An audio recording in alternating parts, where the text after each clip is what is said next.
అప్పుడే పెళ్ళైనాక ఫస్ట్ బ్రాహ్మణుడు తోటి 3 రాత్రులు గడపాలి. గడిపినాక అప్పుడు మొగనికి వంట అలో చేస్తారు. మళ్ళీ ఈ రూల్స్ అన్ని బ్రాహ్మణ్కి వర్తిస్తాయా, బ్రాహ్మణ స్త్రీకి వర్తిస్తాయా? వర్తించవు, ఓన్లీ శూద్రులకే. ఓకే, చూడండి ఎంత అబ్యూజ్ చేసిందో. ఈ 3 రాత్రులు బ్రాహ్మణ్తో గడిపేది 1819లో బ్రిటిష్ వాడు నిషేధించాడు. అర్థమైందా? శూద్రుల అందమైన ఆడపిల్లలను దేవుడికి పెళ్లి చేసి ఊరిలో ఉండే అగ్రకులాల వారు అనగా బ్రాహ్మణులు, మునసబులు, కరణాలు, కామాంధులు వారి కామాంచ తీర్చుకునేవారు. ఫస్ట్ బ్రాహ్మణులే చేసేవారు, తర్వాత వీళ్ళందరినీ యాడ్ చేసుకున్నారు. ఓకే, సో ఇది 1829లో బ్రిటిష్ వాడిని నిషేధించాడు దేవదాసి వ్యవస్థ. ఒక్కొక్క దగ్గర ఒక్కొక్క పేరు పెట్టి పిలుస్తారు, జోగిని అంటారు. ఇప్పటికీ ఈ గ్రామీణ ప్రాంతాల్లో ఉంది. ఎందుకంటే వాడికి ఉన్న కోరికలు తీర్చుకోవడానికి దేవుడికి లగ్గం అంటాడు. దేవుడికి లగ్గం చేస్తే దేవుడు వచ్చి ఇవ్వాలి. మరి నువ్వెందుకు చేస్తున్నావు? నువ్వెందుకు వాడుకుంటున్నావు? బట్టలు లేకుండా నాట్యం చేయించేటోడు డే టైంలో ఎవరిని కోరిక వస్తే వాడు తీసుకునేవాడు. దేవుడు కదా తీర్చుకోవాలి, నువ్వెందుకు తీసుకుంటున్నావు?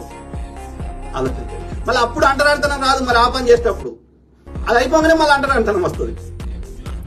ఎంత మూర్ఖము. మళ్ళీ ఇట్లా మరి దేవదాసికి ఒక్క బ్రాహ్మణ స్త్రీ పని చేసిందా? మళ్ళీ శూద్ర స్త్రీ చేయాలి, దళిత స్త్రీ చేయాలి? ఇవి మాట్లాడితే నేను దేశద్రోహిని, నేను కమ్మిని, నేను కాంగిని, నేను గొర్రె బిడ్డని. ఎంత ఘోరం రా.